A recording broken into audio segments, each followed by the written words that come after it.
The COVID vaccination programme is one of the biggest challenges the NHS has ever faced, and it was one in which Oxford Health was determined to play a defining role in our region. I am so proud of the team at Oxford Health for what has been achieved, and being the COVID Operations Director, knowing the work carried out has saved countless lives, mums, dads, grandparents, friends and relations, and that it has prevented so many hospitalisations, all helping us back to a new normal. Now, 9 months after this logistically complex work began, we can look back, take stock and have so much pride in the fact that we've administered more than 600,000 vaccines. This work will not stop. With younger age groups now eligible, alongside a booster programme this autumn for our most vulnerable residents and health and social care staff, there will be no let-up in the challenges the team at Oxford Health will face. At our last AGM in September 2020, the second wave of the pandemic was only just beginning to tighten its grip, and hopes of a vaccine seemed such a long way off as we awaited the results of trials. In the meantime, death tolls rose, lockdowns ensued, and swathes of the economy were paralysed as normal life was turned upside down for so many people. By November, it was clear a game changer in the battle against coronavirus was close. In December, Oxford Health was awarded the honour of becoming the lead provider for the large-scale mass vaccination centres. These would be essential in the rapid rollout of vaccinations in Oxfordshire, Buckinghamshire and Berkshire West. These centres would support the work being carried out by other NHS partners, particularly our GP-led primary care networks.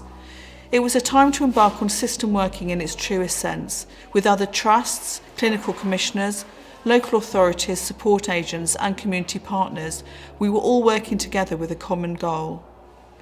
We set up a multi-skilled project team and work immediately began to find suitable venues, ones large enough to cope with our predicted volumes of patients, that were easily accessible and could meet a seemingly endless list of requirements.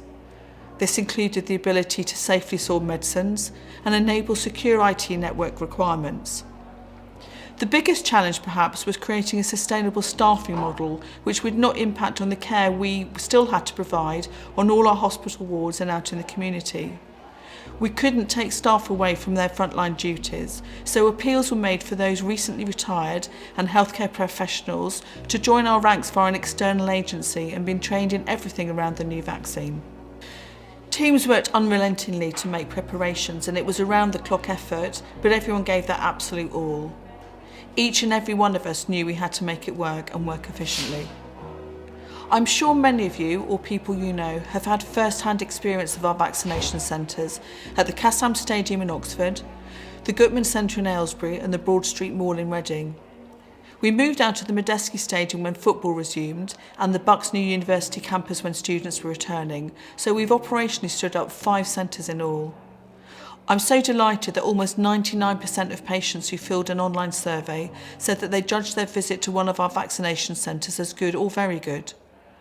I really hope this video will give you a flavour of how the centres are set up and how they operate, changing and adapting to different patient groups and vaccines as the rollout continues.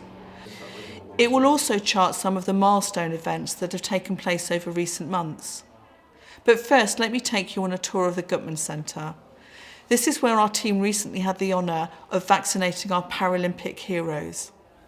Welcome to the Stoke Mandeville Stadium Mass Vaccination Centre.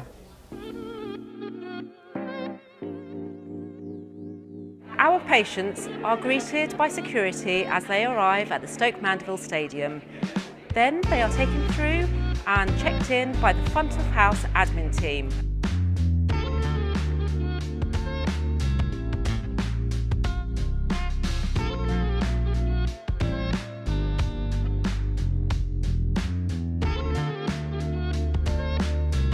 Once our patients have been checked in, they are guided into our vaccination booths where their vaccines are administered.